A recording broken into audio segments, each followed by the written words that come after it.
From Cali to Tally, it's time to wake up. WarChant.com is your ultimate Seminole sports source, and this is Wake Up War Chant. Now here's WarChant.com's Aslan Hudjavandi and Corey Clark.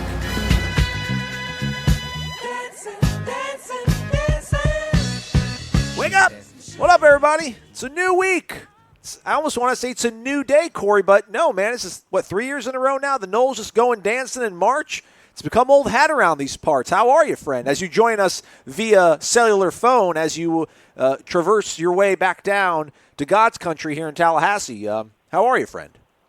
I'm good, buddy. Driving back from Charlotte, North Carolina with a stopover in North Georgia to watch some more travel baseball.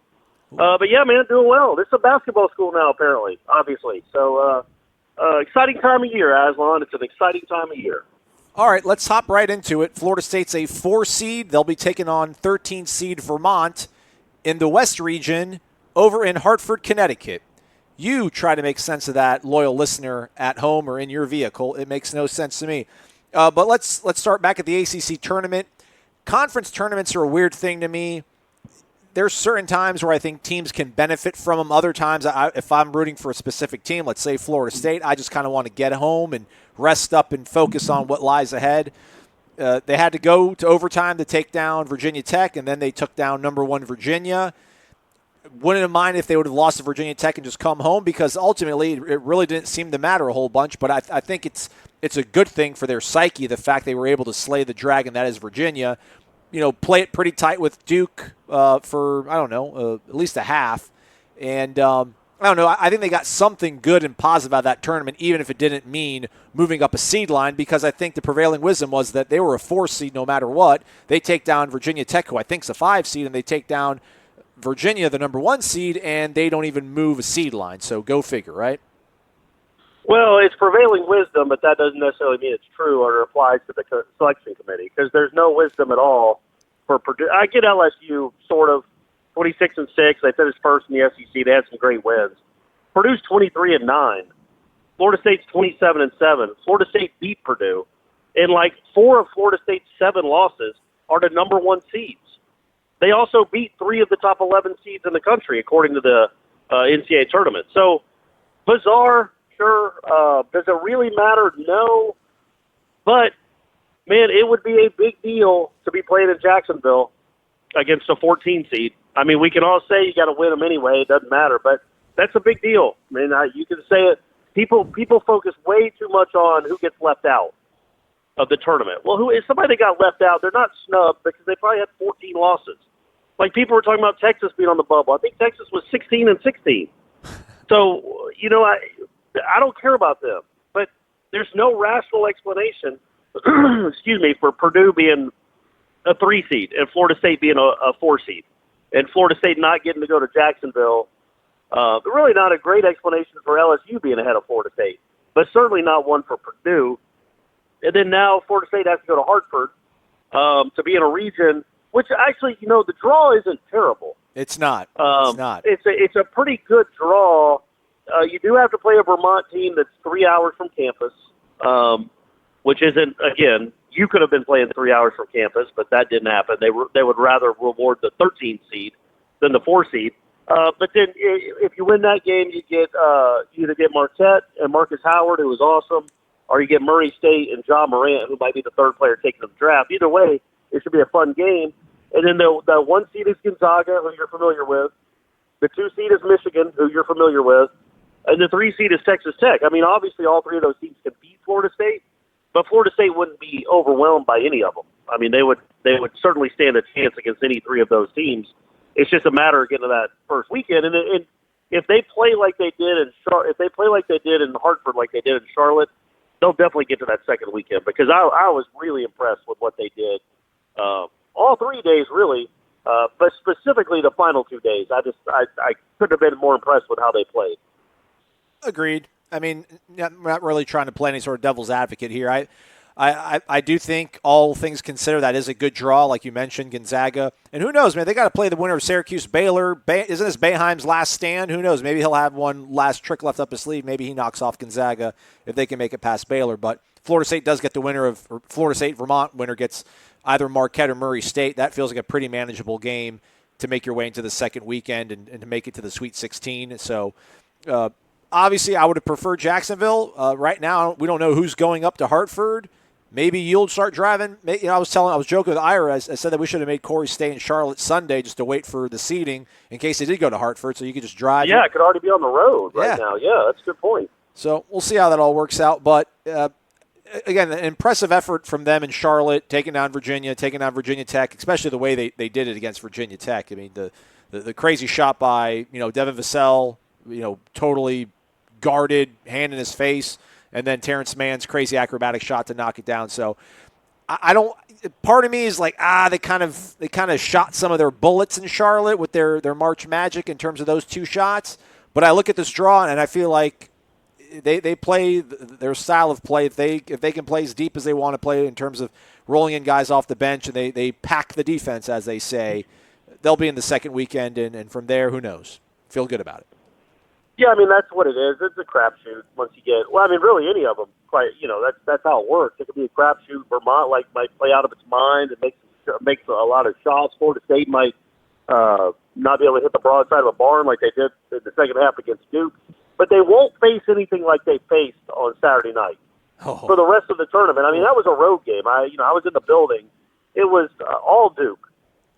There was a pocket of 100 Florida State fans, maybe 150. And that was it. Everything else was blue, and they were all there to see Zion. And Florida State hung right with them. I mean, led 39-36 after Mann started the second half with a three. And then Duke went on one of those Duke runs, which Florida State got good shots during that stretch. They just couldn't make them. And then Duke is just incredible getting down the floor. And if you miss a shot and give them an opening or have a ball deflected or Zion tackles you and they don't call a foul, which leads to a dunk, then Duke just gets up and running, and that stretch there right to start the second half. But Florida State won't face a scenario where they're playing, number one, a team with 4 first-round picks, including the top 2 picks. That's just a ridiculously talented team on no day's rest, and then you're playing in front of 12 or 13,000 of their fans. That's not happening the rest of the way. So that's a good, and I thought they handled themselves well. They battled back, they competed, they got down 14 and then cut it to 5 with the ball. Multiple times, I believe, and just couldn't quite get over the hump because they couldn't shoot well.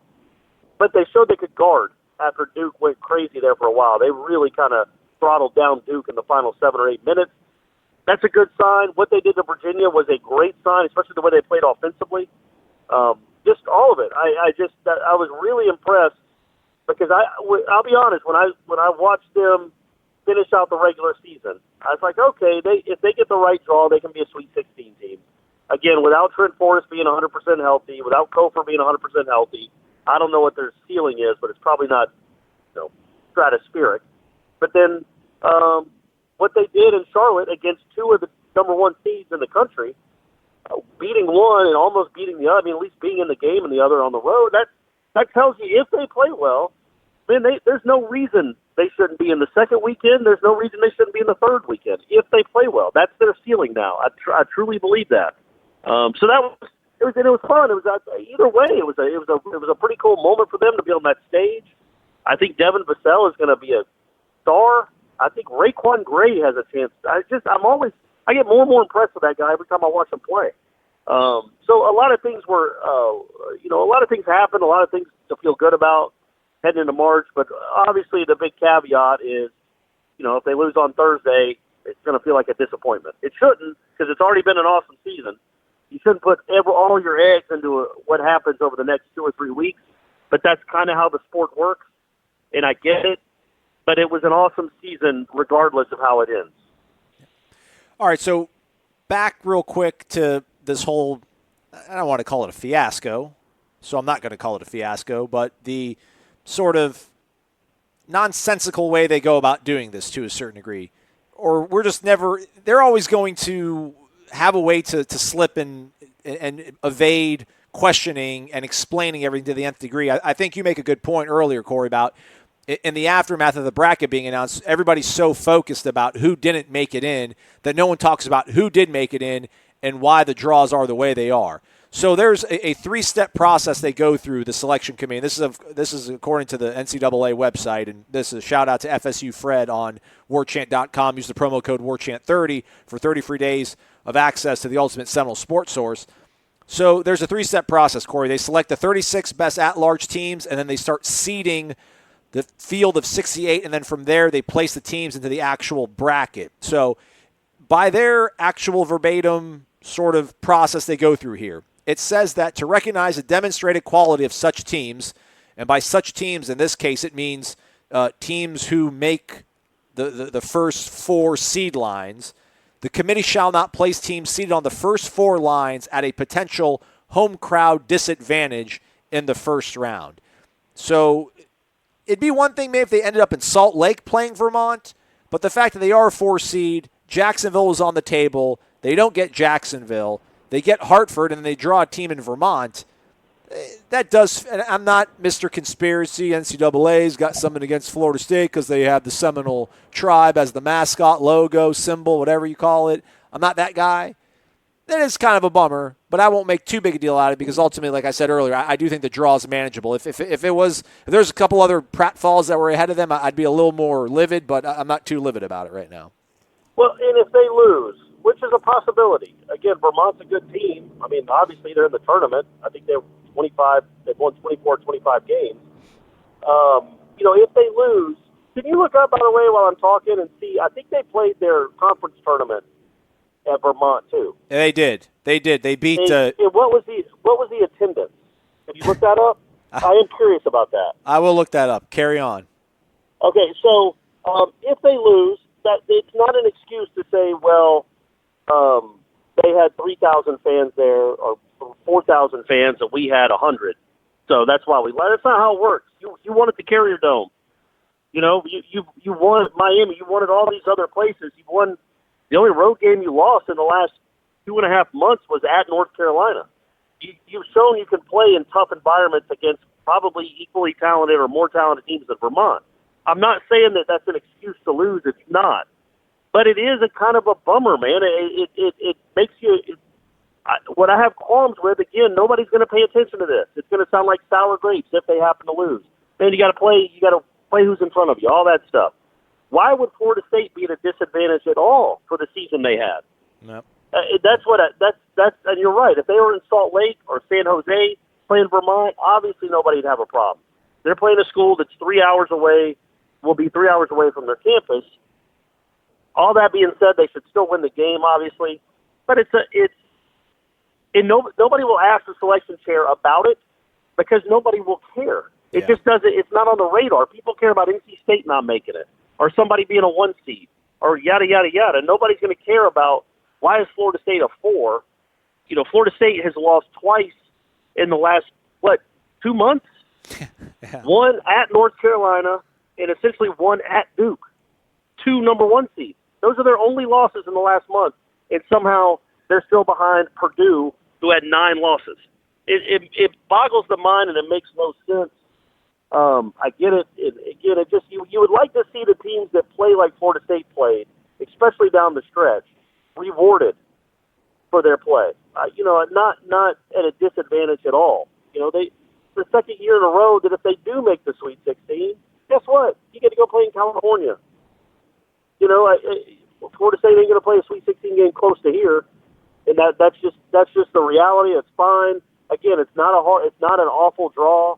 I think it's the one seed that you feel the best about. I know they beat maybe Virginia.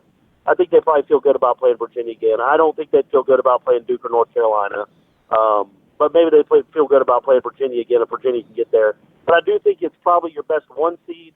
Now they'd have to maybe go through. I guess they get, and then if they beat Gonzaga, they might have to go through Michigan again. It's like the same exact bracket from last year, with Texas Tech thrown in there as a 3. Anyway, it just goes to show, man, we put so much stock in what happens in these conference tournaments, and almost it never matters. Nope. Never. Nope. You're right. I mean, I think that was a really neat moment for this program to beat Virginia like they did on that stage. That's something that won't be taken away, and to get to play Zion on that stage, it's cool. It was a neat couple days for Florida State. And Vassell's shot and Terrence Mann's shot. Those were all neat moments. But in the end, none of it mattered. They were going to either be a 4 or a 5, apparently, unless they beat Duke at Duke, which is what they were asked to do in the championship game. So that's kind of a bummer. Back to your question, Vermont beat UMBC, which were the darlings to a certain extent of last year's tournament. Yeah. They beat Virginia. They were the first 16 seed to ever beat a 1 seed. So Vermont took down UMBC in the America East Championship game, which was played at fabled Brennan Court, Patrick Gym in Burlington, Vermont. The attendance at 11 a.m. tip. So they're Willie Taggart would like these guys. The attendance, 3,070. 3,070. Yeah. I wonder if that's capacity. But either way, so you're not talking about Kentucky. We're not talking about Big Blue Nation, flooding Hartford, Connecticut. It's not, but it's just a bummer that they get a game 3 hours from there. What did they do? I mean, they won the America East. Great. But they get a game 3 hours from their campus. Florida State had a chance to get a game 3 hours, or less than that, 2.5 hours from their campus, and instead get to go to beautiful Hartford, Connecticut. What are you going to do, though? Just go win. Just play like you played this last weekend, and you should be out in Anaheim the weekend after that for the Sweet 16. The capacity of Roy L. Patrick Gymnasium in lovely Burlington, Vermont is 3,266, Corey. Oh, man, they didn't even sell it out for the championship game? They didn't even sell it out. Oh, Vermont. I mean, now I hope you lose by 40. This is ridiculous. You should at least have to sell out a championship game that's on your home court to get to be close to home for the NCAA tournament. Yeah. So, and I'm a little sensitive to it only in the sense that back when I used to be a Georgia basketball fan, back when Jim Herrick was cheating his ass off, but they had really good teams. One of the tournaments, they had to play Southern Illinois in Illinois, even though Georgia was like the 3. Southern Illinois was the 14, but it was in Illinois. So that was kind of, they had like 4,000 or 5,000 fans there, and it became a real home court advantage for them as the game wore on. So that's it. That's all. I'm a little sensitive to it because of that. But yeah, man, you're going to be dealing with probably a couple thousand Vermont fans, but you dealt with like 16,000 Syracuse fans, and you handled them okay. So you should, and you handled all the Duke fans pretty well. I mean, they made their run, but you know what? I don't think Vermont has Zion Williamson or R.J. Barrett. So play well, dominate them on the boards, dominate them on the glass, play defense like you've been playing defense. Hope they don't make some crazy threes, and you should be okay. All right, tomorrow we'll probably do a show, and maybe we'll actually go through the lower part of the bracket. Also going to try to have ESPN's Dallin Cuff join us, give us his thoughts on the bracket, at least the West region, what Florida State has to go through. Shall we pivot to baseball real quickly? Yeah. Brady had a nice tournament. Okay. Made it to the championship game of his tournament. Actually, real quick, I know you were talking about Florida State baseball. I'm not that dumb. But in their semifinal game, Brady played center field, makes the best catch of his life, a running over his shoulder, but his backhanded, running towards the fence catch. Yes. It was a great play. Kept 2 runs from scoring. It was the 3rd out of the inning. They ended up winning the bottom half of that inning. So it was a really nice play. The left fielder came and hugged him, jumped on him after he made the catch. Sports so Brady's awesome. The best thing ever, man. Enjoy it's really it. cool, man. Yeah, it's really neat to see that. And I was like, all right, man, that's awesome. Maybe now they'll finally actually win a championship instead of getting to the championship game. That's awesome. Yeah. Really nice win. Good win against a good team. And then they lost the championship game 25-4. So what are you going to do? Yeah, they didn't. But that other team they were playing, it was the AA affiliate of the Braves. Right. So that didn't help. But yeah, man, their shortstop legitimately was better than Dansby Swanson. He made a play that was ridiculous. Anyway, on to Florida State. You watched it more than I did. What did we see this weekend, Aslan? They're kicking the ball around again. They don't know how to pick it up, which that hurts a little bit. I will say this. They got absolutely throttled on Friday. I think it was 16-0. Yep. I think 8 runs in one of the innings, maybe the second inning. So it was pretty much the wheels came off. They kept Drew Parrish in there. I didn't get to see sort of how it all unfolded. I was impressed that they came out Saturday like gangbusters. They went up early, 4-0, I want to say, in that game. Yeah, yep. But then they squandered that away. The starting pitching, it leaves a little bit to be desired at this point. The bullpen, they don't have figured out either. But the fact they came out, jumped out to a good lead on Saturday, but then slowly, and they gave it away through errors. They're booting the ball. DeSados is having some problems, which is a little bit discouraging to see. Elijah Cabell had some problems with some of the bounces coming off the walls in left field.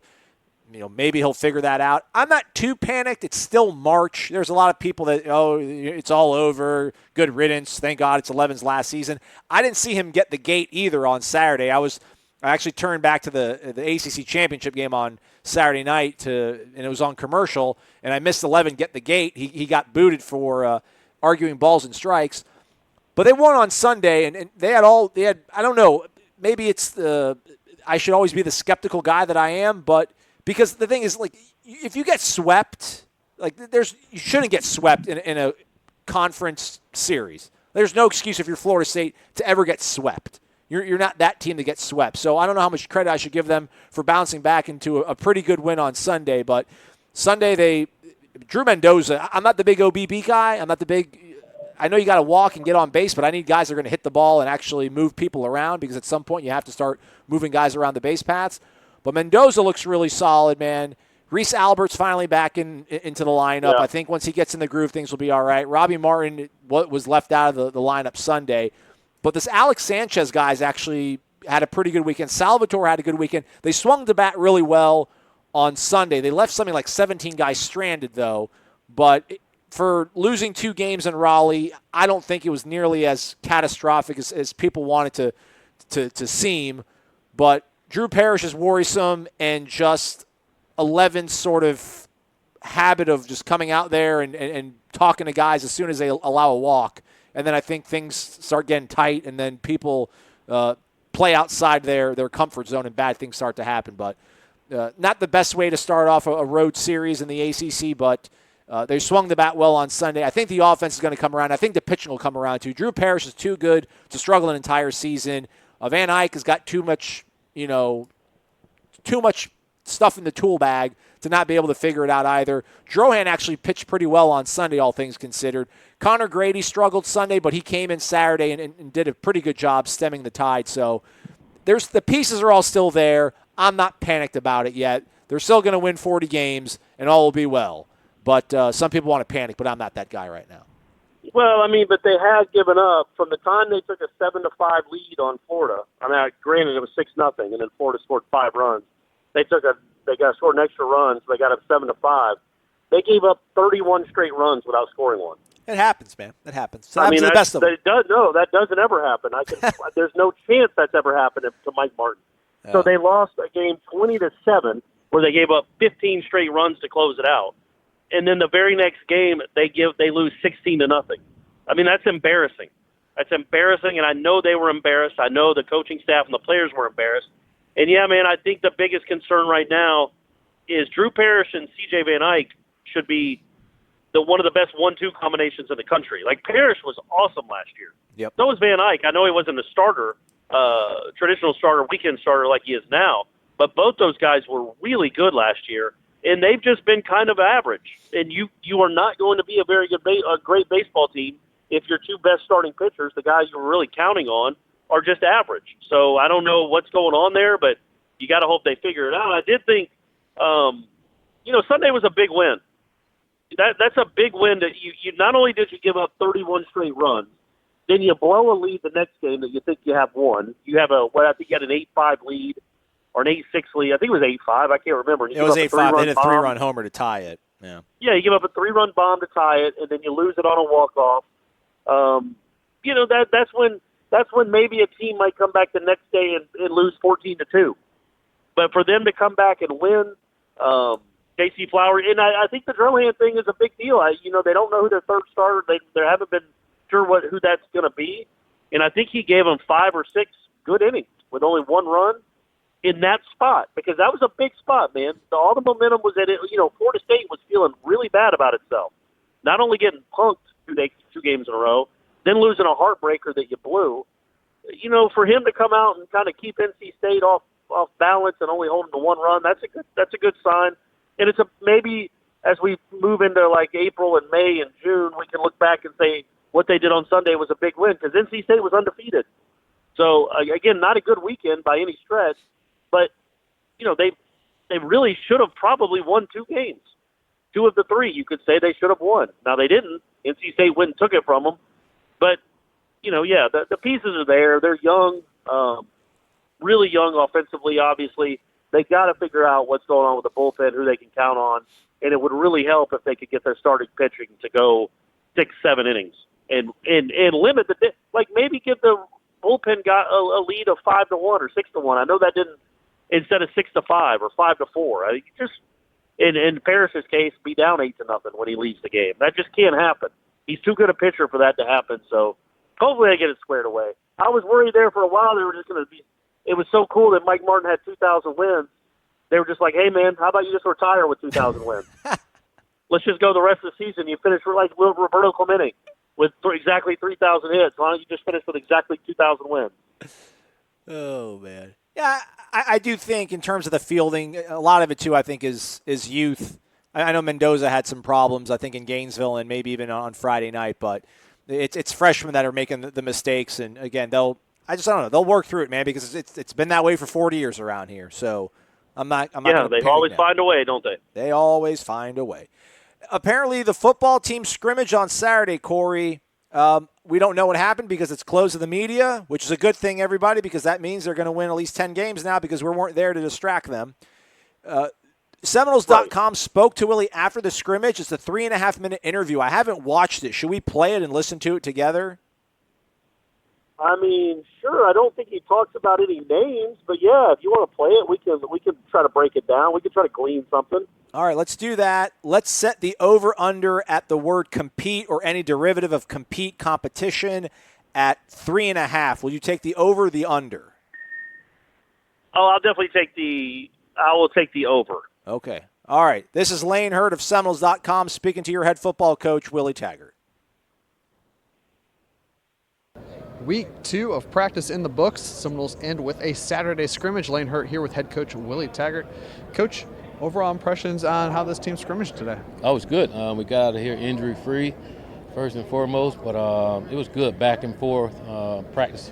I mean, back and forth, defense winning, offense winning. We did a situational scrimmage, and I thought early on in the scrimmage, offense really did a good job.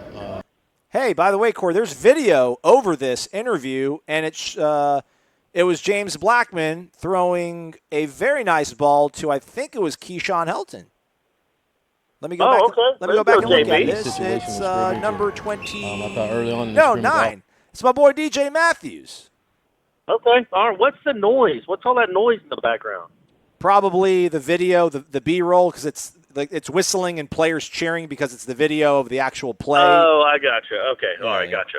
All right, let's continue. Go. Yep. In the latter part, then we had a little halftime and came back, and offense stepped it back up, and then defense, I thought, finished the scrimmage the way that it needed to. Keith Gavin, when touchdown. You're practicing against yourself, how important is it that both sides are winning and it's not just one-sided and one team's getting the better of it? Well, you seeing which side fight through adversity when things don't go their way and who can bounce back, and I think it's more understanding the situations that we're in. We're trying to get our guys to have more football awareness and understanding where they're at. Sometimes that situation dictates what play is being called, and our guys got to understand that. So as we go through these situations of scrimmage, I think it's more about making sure we understand those situations, and it helps us execute a lot better. There was a nice tackle for loss in the backfield on a read option by Jaleel McCray, the true freshman linebacker. Also, Keith Gavin, I yelled out his name, caught a touchdown pass. Akeem Dent had a nice breakup at the goal line that came off the arm of James Blackman. So, okay. There's that as well. All right. Thank you for that. All right, we got 2 minutes left.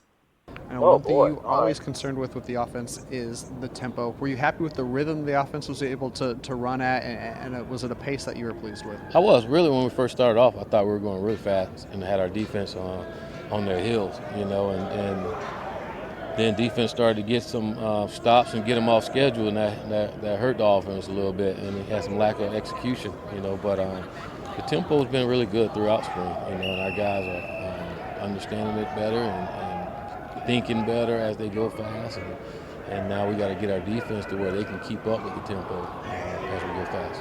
How does that make a defense better when they have to get used to playing at a fast speed like that? Well, I think it's just the way they go about executing things. It's different. You gotta adjust to the offense now. It's not like it used to, and I think defense got to be smart and what they call and how they call and when they substitute. All those things got to be thought out and making sure we have our kids in the best situation. Carlos Becker just had a pass breakup, Corey. Carlos Becker, I repeat, Carlos Becker with a pass breakup. Right. Okay. Well, also, you missed. I don't understand. You do video. Why is there sound to go along with the B-roll? Well, it's natural sound. It adds ambiance, and it's not. It but shouldn't I can be. barely hear what he's saying. I don't know. I mean, sometimes you got to equal out the audio, and I'm not going to throw stones because our audio is sometimes a little quirky. Jordan Travis threw a touchdown. Maybe it's different on my phone. Maybe it's different on my phone than it is actually playing on the computer or the iPad or something. I'm sure it is. I also saw James Blackman throw a touchdown to Trayshawn Harrison. Jordan Travis threw a touchdown to number 87. I don't know who number 87 is. Is that Alexander Marshall? No, he's 81. I would know. The big guy. Oh, 87 is Cam McDonald, isn't it? Oh, yeah, it is. Look at you. You're not even looking at a roster. You're driving. Yeah, that's what I do. It's just off the top of my head. Look off at the you. Top of the dome. All right, we got about a minute left. Let's power through it. Bring us home, Willie. 2 weeks in now. Are you happy at the halfway point with the progress that this team has made? Oh, absolutely. Our guys are working. They're competing every single day. They come out here and making plays. We don't have anybody pouting about anything. It's guys coming to work and trying to win every single day. And it's good to see. For me personally, just seeing the consistency out of our guys, and that's been good. You were asked yesterday about the guys getting spring break and what you want them to do. Do you get a spring break? No, we're going to work next week, and I'll get a couple of days where I take my kids somewhere. I know my oldest son, he's going on visits, so I get to be a parent, going to visits with him now, so that'll be interesting. I know you will probably going to get to that film immediately. Will you take some time tonight to watch a little basketball game? Oh, absolutely. Absolutely. Our guys are playing well. All right, well, that was Saturday, obviously. He watched the game. I'm sure he rooted the team on. He didn't say compete. Look at that. Look at you, Willie, Sly Dog. He said it once. He just said it once, right? I didn't even hear him say it once, but yeah. All right, so the under. Yeah, he did on that last clip. He did. All right. So, yeah, they look good. Corey, they look good, man. There's some pretty good pocket there for the quarterbacks. They threw some nice passes. So, 9 wins. Let's do it. Yeah, I mean, we'll see. I want to hear what he says after the game in Jacksonville. Okay. The game that the football team gets to play in Jacksonville because the basketball team obviously doesn't get to go there because they weren't good enough this year, obviously. They certainly weren't good enough to have a better seed than Purdue. Yeah. Or LSU, who they beat. They beat both of them. Had better records than both of them. LSU was 26-6. Florida State was 27-7. Purdue was 23-9. Florida State beat both of them. Somehow they're the 4. Those 2 others are 3. And they play in the ACC. And just beat Virginia. I'm not bitter. It's fine. It's fine. Connecticut's probably really pretty this time of year. I hope Ira or you or someone else enjoys it. Got 4 words for you, Corey. Noles versus the world. Ira just gave me a call. He probably wants to talk about who's going to Hartford, so I'm gonna call him back. Corey, thanks for taking time out of your busy schedule, risking your life by talking and driving, although I'm sure it's a hands-free device you're using. No, it isn't, and it's illegal in Georgia, so I just broke the law for the last 40 minutes. Okay. But that's how much this show means to me, and I hope the listeners appreciate my devotion to this show, that I'm willing to break the law, and literally I will commit almost any crime you want me to. Just give me the go-ahead. Right now it's just driving with a phone next to my ear, but I will commit almost any crime. Not violent, other than violent crime, obviously. Stay away from those. Victimless crimes. We're victimless crimes. Victimless crimes, yeah. Sure, yeah. Exactly. Well, I'll steal a car. Yeah. Dallin Cuff from ESPN says that he will be able to talk to us tomorrow. I don't know if we'll put a show together for Tuesday, but we'll have something, obviously, before the tournament begins for the Noles. So stay tuned.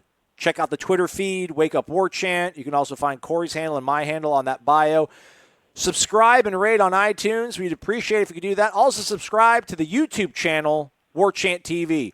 He's Corey Maslin. Thanks so much for listening. Have a great one, everybody. WarChant.com is the ultimate inside source for FSU football and recruiting. And now you can get in on the action for free for an entire month. WarChant.com is offering a risk-free 30-day trial subscription. Get full access to the #1 website covering the Seminoles just by entering the promo code WarChant30. That's WarChant30. Sign up and get in on the world's most active FSU message boards.